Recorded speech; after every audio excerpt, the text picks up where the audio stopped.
다시 세우신 성전이라는 제목의 말씀으로 하나님 말씀 선포하도록 하겠습니다. 부산에 있는 노인 한 분이 서울에 사는 아들에게 전화했습니다. 전화를 아들이 받자 말자 아들아 우리 이혼하기로 했다.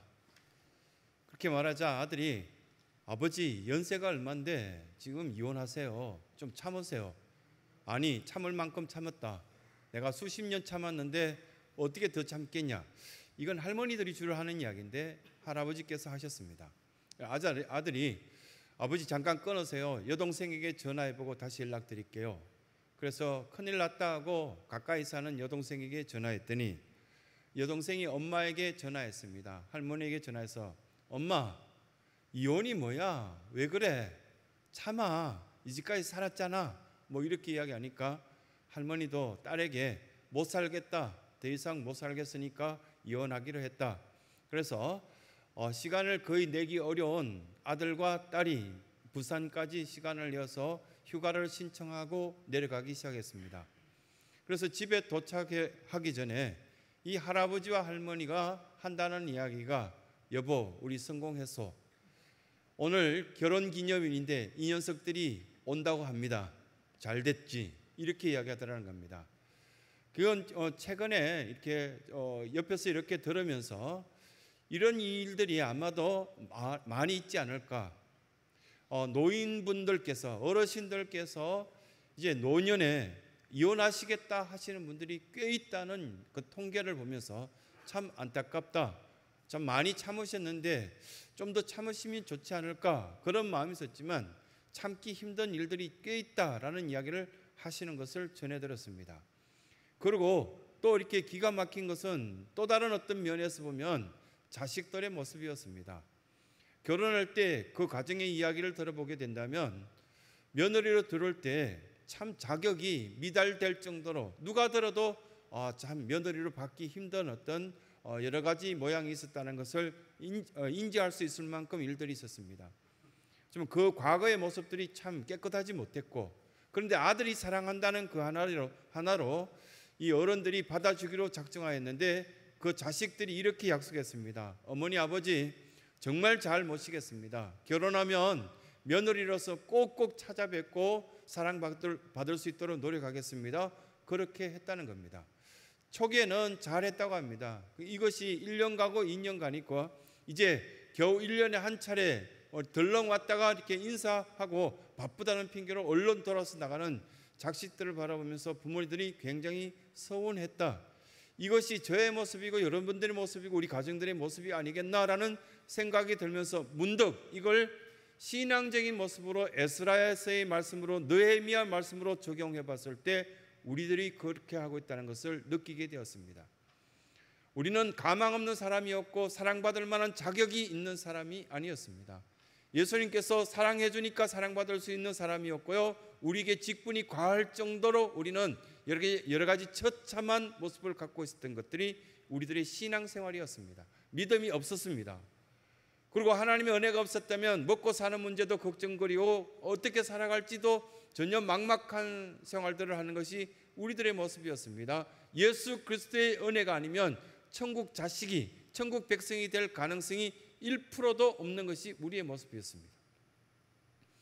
하나님 은혜를 주어졌기 때문에 생각할 만큼 지식이 있었고 그리고 성장되었고 가질 만큼 누리게 되는 우리의 모습이 있었습니다. 인색할 어떤 구석을 어떤 자격도 갖지 못한 것이 우리들의 모습이었는데 망가뜨려진 우리의 마음 상태를 바라보니 서울에 살고 있는 그 자식들의 모습, 부산에 있는 어른들이 결혼기념일날 이 아이들이 전화라도 해줘서 우리를 축하해 줄까 기다렸는데도 전혀 하지 않으니까 두 어른이 이제 막다른 골목 같은 그런 이야기를 자식들에게 내뱉을 수밖에 없는 그런 모습이 있었다는 사실입니다.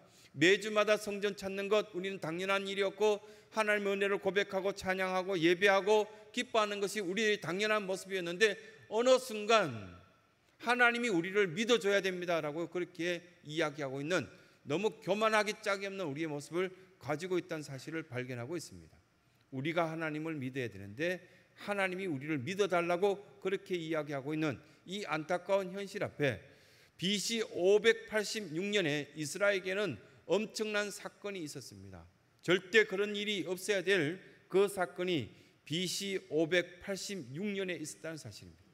이스라엘 사람들은 BC 586년이 지워졌으면 좋겠다 할 만큼 비참하게 생각하고 있습니다. 안타까워 생각하고 있는데, 왜냐하면 BC 586년에 예루살렘이 함락되었던 그 해가 BC 586년입니다. 유대 백성들이 결코 우리는 하나님이 계시기 때문에 망하지 않을 거야 라고 했는데, 예루살렘이 성전이 완전히 함락되고 모든 금그릇 은그릇 성전 안에 있는 예배하기 위해서 만들어 놓았던 수많은 것들이 다 바벨론에 끌려가는, 질질 끌려가는 사람들의 모습, 비참한 모습을 친히 목도한 해가 BC 586년이었습니다. 그런데 그 해가 있고 오늘 우리가 읽었던 이 에스라서 1장 1절을 우리가 읽지 않았는데, 고레스 원년이라고 이렇게 표현되어 있는 것은 BC 536년입니다. 약 40년이 지났습니다. 그런데 고레스가 갑자기 칙령을 내려서 이스라엘 백성들을 이곳에서 다 돌려보내서 예루살렘으로 보냈으면 좋겠다라는 이렇게 명령서를 하다라는 모습을 보게 됩니다. 에스라서, 느헤미야서는 라틴어로 보게 되는 또 성경이 있습니다.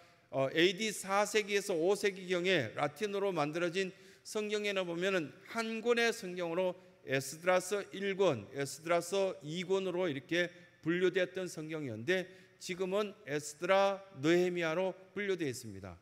역사적인 사건이라는 겁니다. 이것들이 보면 역대하 36장과 에스라 1장은 역사적인 어떤 기록에 연결되어 있어야 될 역사적인 기록이라고 그렇게 많은 사회학자들이나 역사가들은 그렇게 말하고 있습니다. 왜 이런 어떤 역사적인 기록들을 우리에게 말씀하시면서 다시금 우리에게 성전이 세워지듯이 우리의 마음이 녹아져 버리고 사라져 버린 그 믿음의 성전, 신앙의 성전을 다시 세워야 됩니다, 이렇게 우리에게 오늘 이 시간 말씀하고 있을까? 우리는 한번 깨달을 수 있는 복된 시간 되었으면 좋겠습니다. 뉴욕 양키즈에 있는 에런 저지라는 선수가 있습니다.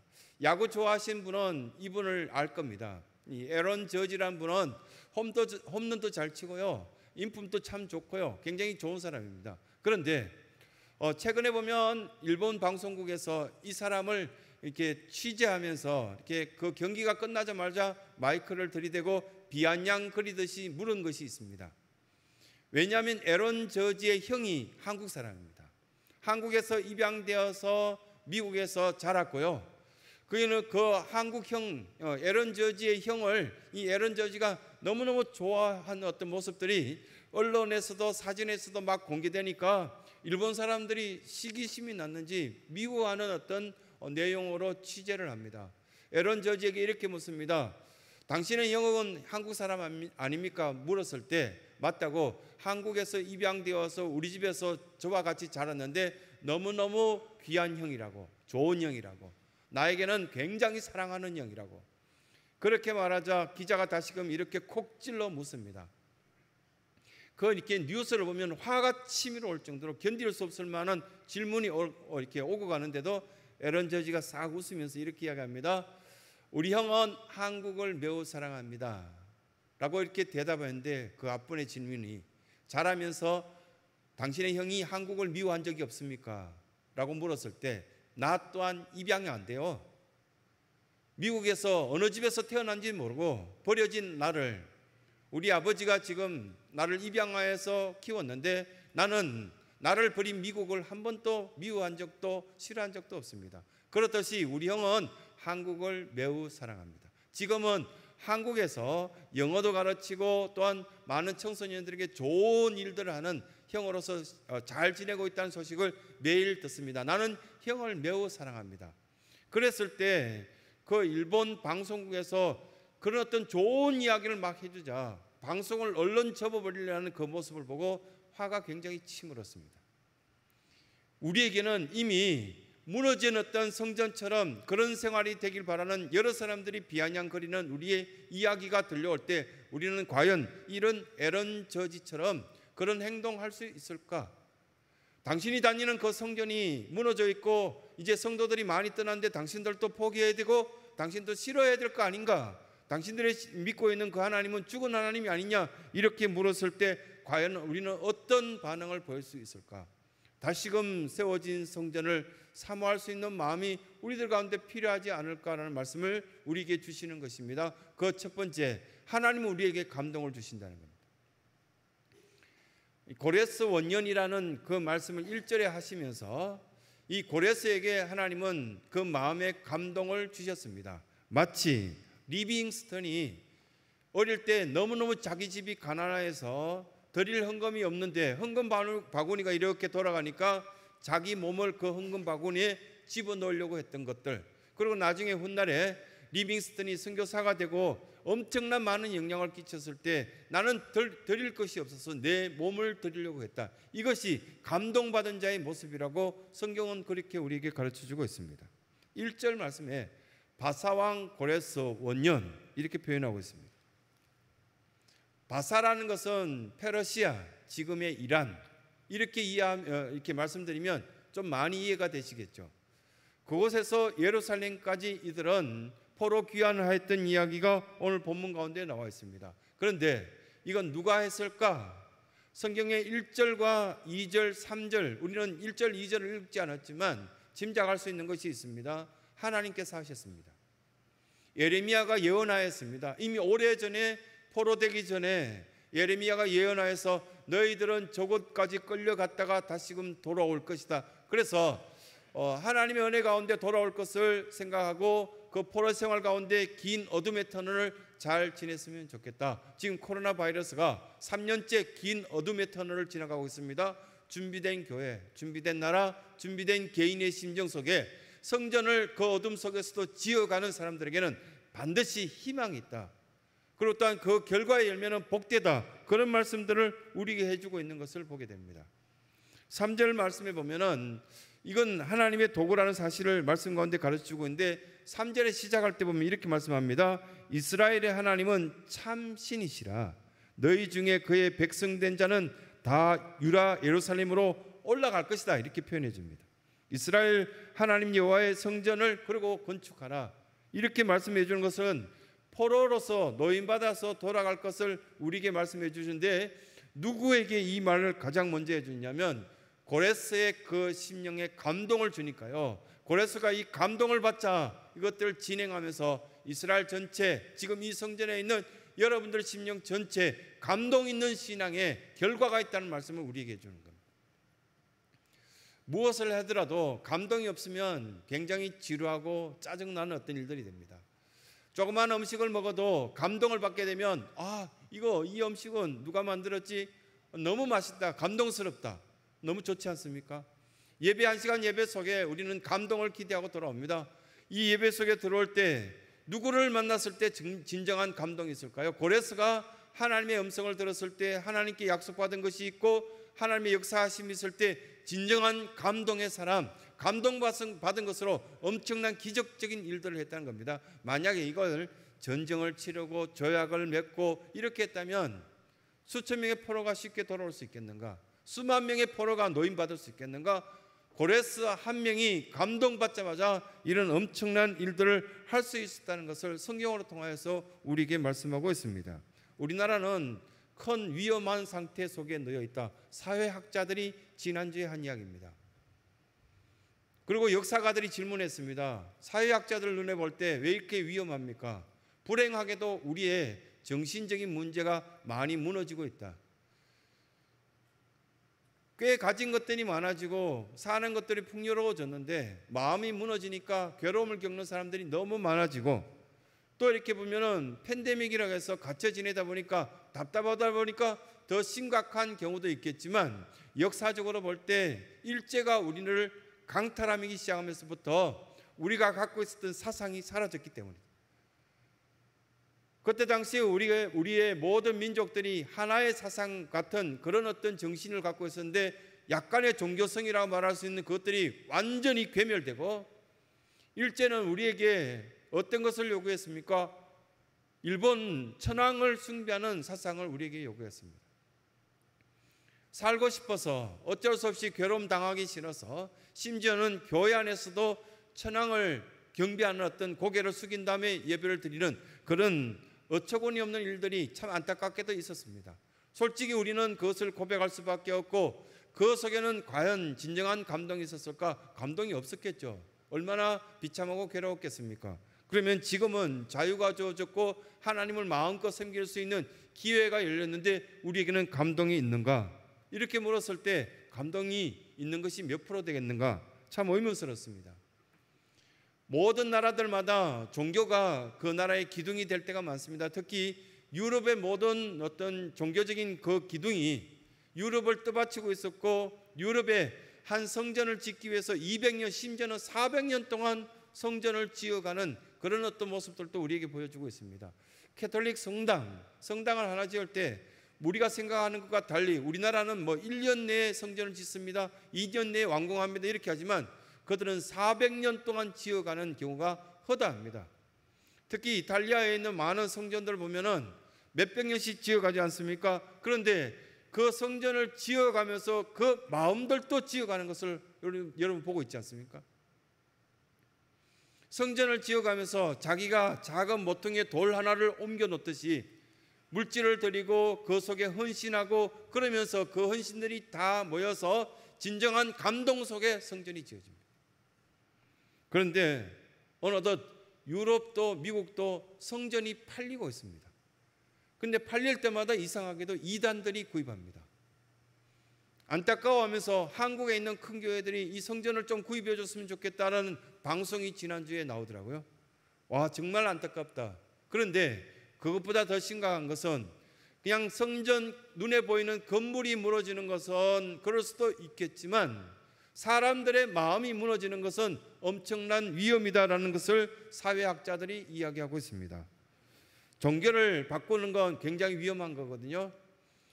제사 문화 속에 살아왔던 어른들은 잘 아실 겁니다. 오늘 아버지께서 돌아가신 기일이다 이렇게 표현하면 아무리 자식들이 바쁘더라도 회사에 사정을 이야기하고 휴가를 내고 집에 다 모여서 제사 문화에 동참합니다. 어느덧 한 3, 40년 전에는 주일 아침이다 그렇게 말하면 주일날 입어야 될 옷, 드려야 될 헌금을 준비하고 주일날 온 가족들이 다 교회 간다 그러면 집에 혼자 남아있는 것은 굉장히 어려운 문제였습니다. 나 혼자 다른 종교를 믿겠다, 나는 신앙을 갖지 않겠다, 이건 있을 수도 없는 그런 문화였습니다. 그런데 그것이 최근에는 코로나 바이러스가 이제 창궐하면서 우리에게는 공식적인 아픔으로 찾아왔습니다. 그러면서 우리에게 가치관이 많이 흔들리기 시작했는데 그 가운데 대표적인 것이 전 세계 1위가 많습니다. 자살률 1위, 출산율 가장 작은 나라 1위. 그러고 난데 우리 아픔으로 다가온 것이 뭐냐면 성형수술 1위 나라. 100명 중에 성형수술한 사람이 몇 명이냐 이렇게 조사했더니 한국 그 다음에 2위가 일본인데 그 막대 그래프를 어제 보면서 이 말씀을 준비하면서 그 조사한 자료들을 이렇게 펼쳐보니까요, 비교할 수 없을 만큼 한국이 너무 탁월한 1위였습니다. 그런데 그 밑에 사회학자들이 뭐라고 글을 붙여놨냐면 가치관의 혼돈 때문이다.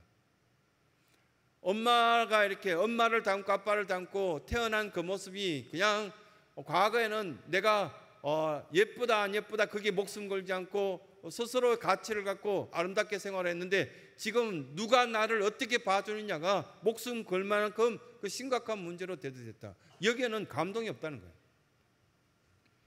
만약에 무시받으면 어떤 사건도 저지를 수밖에 없는 그런 민족의 형태로 가는 것이 안타깝다라는 이야기를 했습니다. 전 세계 1위가 되는 것 참 좋은 것인데요, 가치 기준이 혼돈되어서 이제 성형수술을 하지 않고는 아이들을 바라볼 때 이 아이 사랑 못 받겠는데 이게 우리 딸이 견적이 굉장히 나오겠는데 이걸 다른 사람 듣는데도, 아이가 듣는데도 너무 쉽게 한다는 겁니다. 학벌 이야기 보면 행동이 엉망인데 이야기하다가 이 아이요 굉장히 좋은 대학 나오는데 그러면 사람이 달라 보이는 그런 나라 우리나라랍니다. 마음의 감동이 필요한 민족이 아니겠나, 이 말씀 우리에게 주시면서 하나님께서 주신 이 마음의 감동이 있고 그 감동했던 메시지를 우리 심령 속에 담아있는 사람들은 쉽게 퇴색되거나 쉽게 그 마음의 성전이 무너지지 않을 수 있다는 말씀을 우리 가운데 교훈하시는 겁니다. 두 번째, 하나님은 우리를 돕도록 역사하십니다. 도울 수 있도록 역사하시고, 그리고 도움을 받도록 역사하시고, 도움받아도 당당하게 도움받고 당당하게 은혜 베풀 수 있는 그런 모습으로 신앙생활하게끔 만드시는 하나님이라는 겁니다. 왜냐하면 3개월 동안 이들은 페르시아, 즉 이란이란 땅에서 예루살렘까지 걸어가게 됩니다. 고레스 원령 BC 539년에 칙령이 내려지자 그들은 그 강대한 바벨론이 순식간에 무너졌습니다. 벨사살 왕이 벽에다가 다니엘서에 보면은 하나님의 손이 나타나서 너 정말 이렇게 교만하게 까불게 되면 너 나라가 망하게 될 것이다, 이런 글씨가 나타났을 때 이걸 어떻게 여러분들은 해석하고 어떻게 이해하시겠습니까? 환상입니까? 가짜입니까? 성경에 기록된 말씀은 우리는 받아들일 수 없을 만큼 너무 크고 오묘한 이야기입니까? 근데 이게 팩트였습니다. 이게 사실이었고요. 근데 BC 539년에 그 강대한 나라 바벨론은 절대 멸망하지 않을 것 같은 나라가 완전히 멸망당하고 바사라는 나라가 들어서기 시작했습니다. 그러다 보니 지금도요, 이란이라는 나라가 핵무기에 대한 이야기가 뉴스에 막 이렇게 떠돌면서 페르시아가 다시금 회복되었으면 좋겠다, 그 이야기 뉴스 때 나옵니다. 잘 들어보십시오.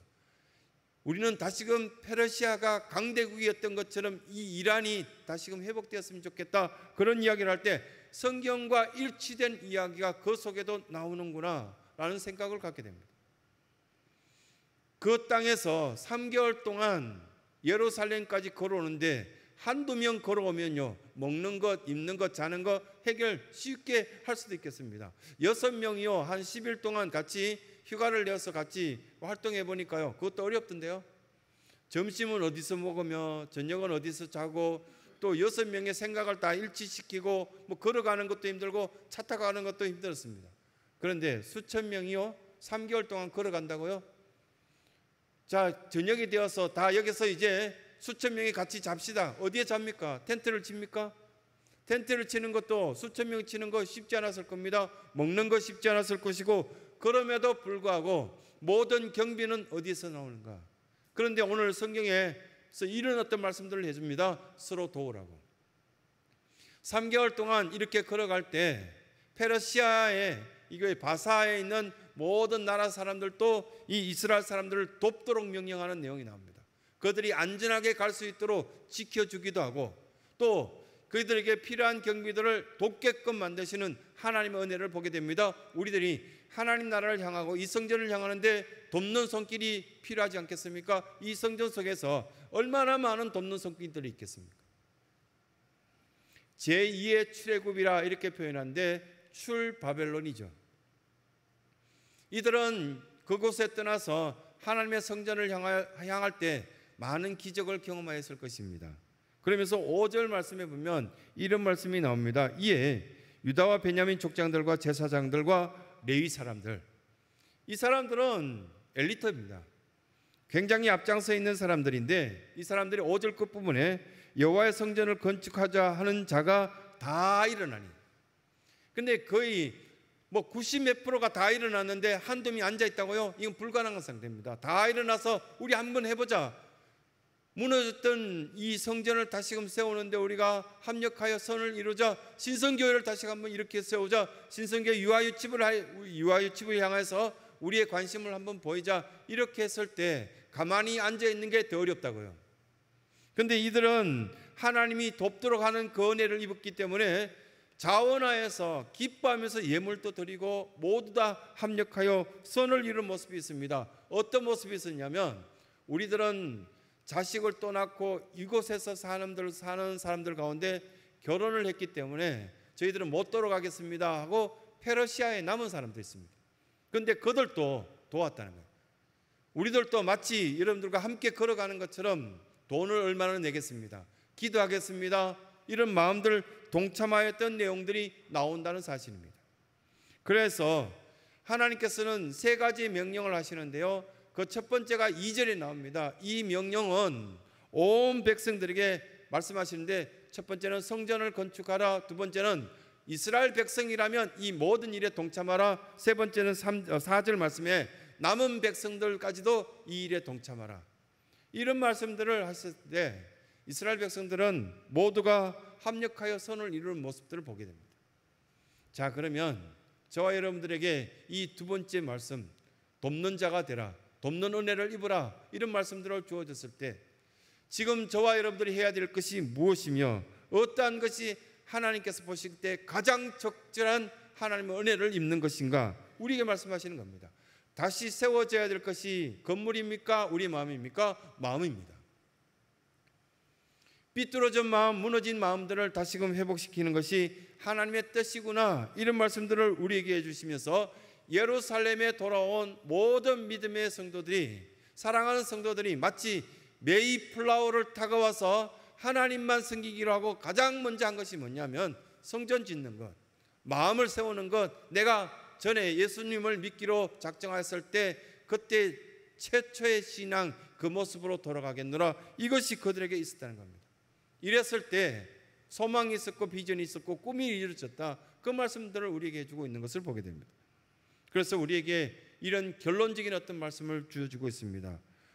이 모든 성전은 여러분들을 준비해서, 여러분들을 위해서 준비된 성전입니다. 제일 앞자리에 계신 사랑하는 우리 성도들도, 제일 뒷자리에 있는 성도들도 하나님의 딸이고 하나님의 아들 아닙니까? 이 한 분이 이 성전으로 향할 때 금요일 해질 무렵부터 시작해서 교회 청소가 시작되어지고 교회 에어컨이 이렇게 시설들이 돌아가게끔 다시금 점검하고 차량이 운행되고 주보가 찍어지고 안내가 세워지고 이 모든 것들이 몇 가지가 되겠습니까? 5,400개입니까?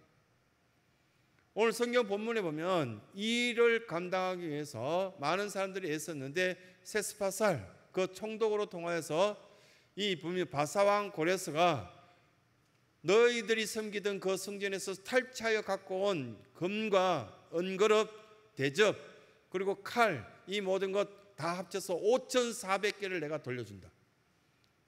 5,400개가 다 쓰임받아야 성전이 온전하게 돌아갈 것이다. 이걸 알고 있었던 것이 고레스 왕이었습니다. 그런데 싹 다 돌려주었습니다. 이 성전 안에서 섬기는 역할을 하는 사람이 몇 사람이면 되겠는가? 그건 불가능하다는 이야기를 합니다. 어떤 사람은 기도로, 어떤 사람은 찬양으로, 어떤 사람은 주보 나눠주는 것으로, 어떤 사람은 식당 봉사로, 이것들이 수백 가지가 되어야만 정상적이고 건강한 교회 공동체, 다시 세워지는 성전 된다는 겁니다. 그러면 개인적으로 이 말씀을 적용해 볼 때 어떻게 생각하십니까? 나는 어느 부분에 들어가야 될 것 같다. 나의 심령은 무너진 상태인가 아니면 세워지는 상태인가 다시금 다듬어져서 여러 사람들이 거할 수 있을 만큼 내 심령 속에 들어와서 편히 쉴 수 있을 만큼 세워진 성전인가 무너진 상태인가, 지금 그거 묻고 있는 거 아니겠습니까? 이스라엘은 포로 생활을 오랫동안 했기 때문에 말도 어눌해졌을 것이고요, 그 윗대 어른들은 히브리어를 사용했을 것이고 또 지금 태어난 사람들은 페르시아 언어를 사용했을 것이고 엉망이었을 겁니다. 상상만 해봐도 이건 참 어처구니 없는 일들이 있었을 것인데, 그런데 이스라엘은 애굽에 포로되어 가서 430년을 지냈습니다. 엄청난 아픔을 겪었습니다. 바벨론에 포로되어 가서 이제 나라가 바뀌고 바사가 점령하여서 바사가 통치하는 그런 시대가 되어서 이제 풀려나서 돌아옵니다. 그러면 우리나라는 어떻습니까? 우리나라는 끌려간 적 없습니까? 소현세자 때, 소현세자는 청나라에 끌려가서 자기 눈앞에서 자기 백성들이 얻어맞고 죽어가고요, 여인들이 겁탈당하는 것들을 직접 눈으로 보면서 피를 토하는 심정으로 글을 적어놓은 것들이 있습니다. 왜 소현세자 이야기를 제가 집중적으로 공부했냐 하면 소현세자의 아들이 누굽니까? 복림대군이거든요. 복림대군이 잘못될까 봐 이 소현세자가 애처로워하면서 자기 백성들이 청나라에 끌려와서 짐승보다 더 못한 취급당하는 것을 보고 어떻게 해결할까? 그때 당시에 궁궐에 사는 사람들은 일하면 안 되는 그런 규정 같은 것이 있었다고 합니다. 그런데 자기가 일을 해서라도 이 나라, 우리나라 조선, 이 한국 사람들을 한 명 한 명 자기가 돈으로 구입해서 자기 고향으로 돌려보내주는 그 일들을 하기 시작한 흔적들이 남아 있습니다.